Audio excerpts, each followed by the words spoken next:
How to get the MVP Ventures program. So it's just opened. You can get up to $50,000 of match funding to commercialize your product if you are based in New South Wales. So just opened only a few days ago, and the first round is going to shut on the 30th of April. So for those that are familiar with this program, the program did shut down. It was up to $200,000. But now it's dropped to $50,000. So let's have a look at what you need to do to get this grant. So there's only $3 million available up until 2027, so not as much money as there used to be.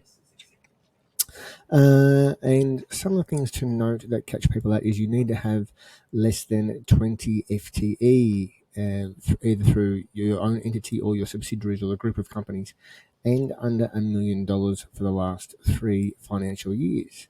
Obviously can't be any of these. The other thing is you need to have some technology, not just an idea.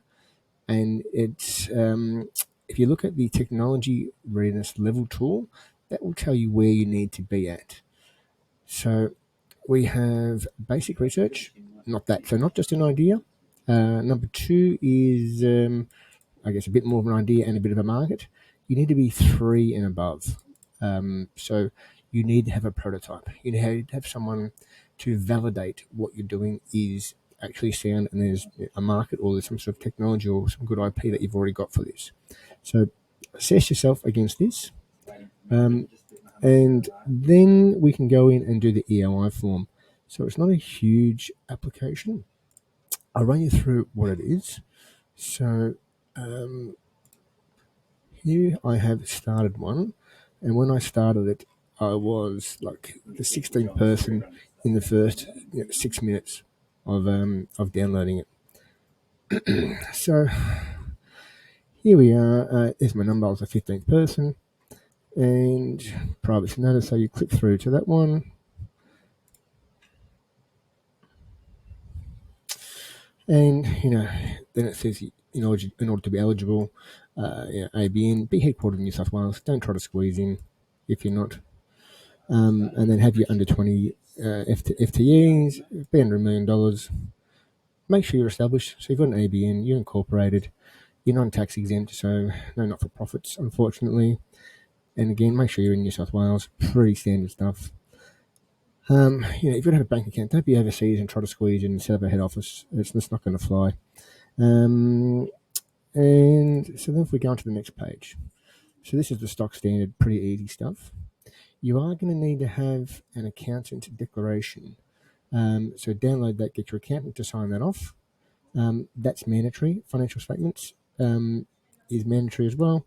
So make sure you've got that. We'll tick that one off. Pitch deck. So pitch deck is fairly simple. I've got examples of that on my webpage. You can see what that looks like. Or you can do an online video. I would probably lean more towards an online video if you're good on camera. Just talking about your product, you can actually tell a lot more in 3 minutes than you can in 10 slides. IP documentation. This one I think you don't really need. Most people aren't going to have a patent or anything like that. It's not really required, so I would probably skip that one. And okay, so organisation, you've got to put in who you are, what your address is, pretty simple website, ABN, make sure your ABN exists, and then you've got the first 100 words about who you are. So it's not a lot of words to put in there, but I'm going through with a sample project about R&D tax incentive application. That's what I do a lot of. So how to revolutionise that. Put in your area that you're in, your industry. Contact details, pretty easy. Are you a parent? It can get complicated if you're a parent, if you've got other entities. It's focused more towards startups and SMEs, not people sort of spinning off other entities. It just adds more complexity. Joint applications, more complexity. Stay away from it if you can. It just brings up more questions that they're going to ask. Okay, so once again, you've got to confirm the FTEs. I'm not sure how they check that. They may check that, but don't try to squeeze in if you're 21. The turnover is going to be on your P&L. And this is where you upload the accountant declaration. There's a template you can use online for that one.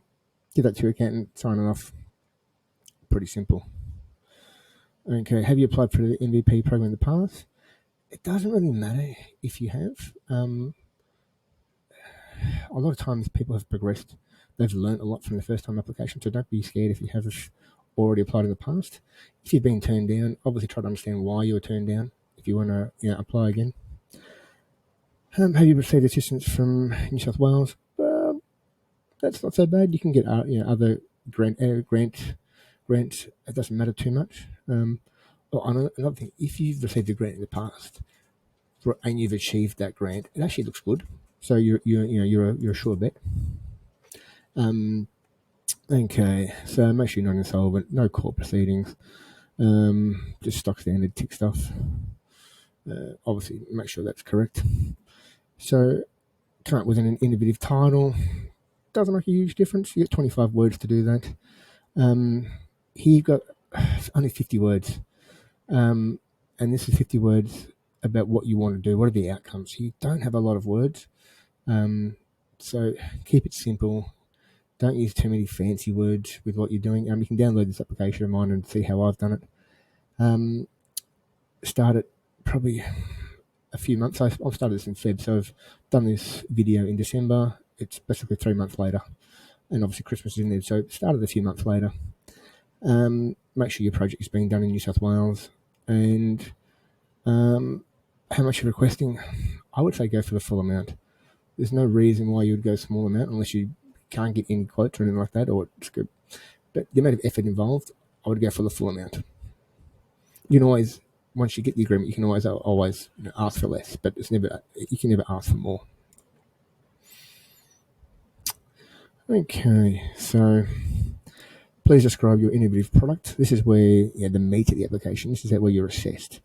You've only got 250, 250, 750 words. That's basically all you've got. So describe your innovation. So you can download and see how I've done it. Use nice big headings. So I've double spaced this area, and I've used capitals. So you can't use any bold fonts or italics in these online forms.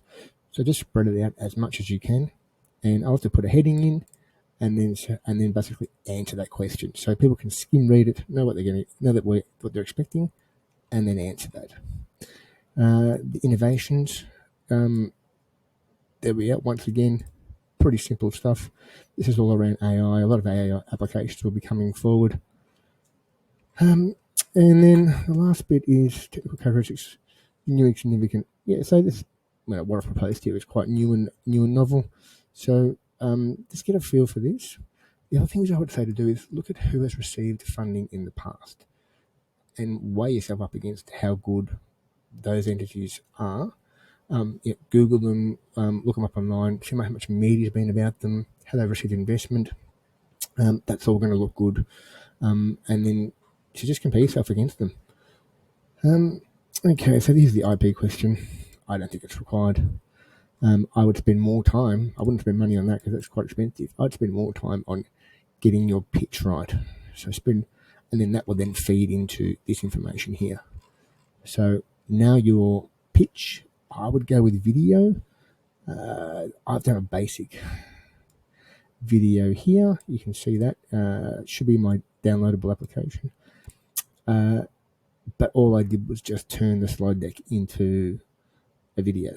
I think someone talking to camera, describing your product, that's going to be key to winning this. And it sets up a good sort of frame for your whole application anyway. So spend your time on the pitch. And that is essentially it.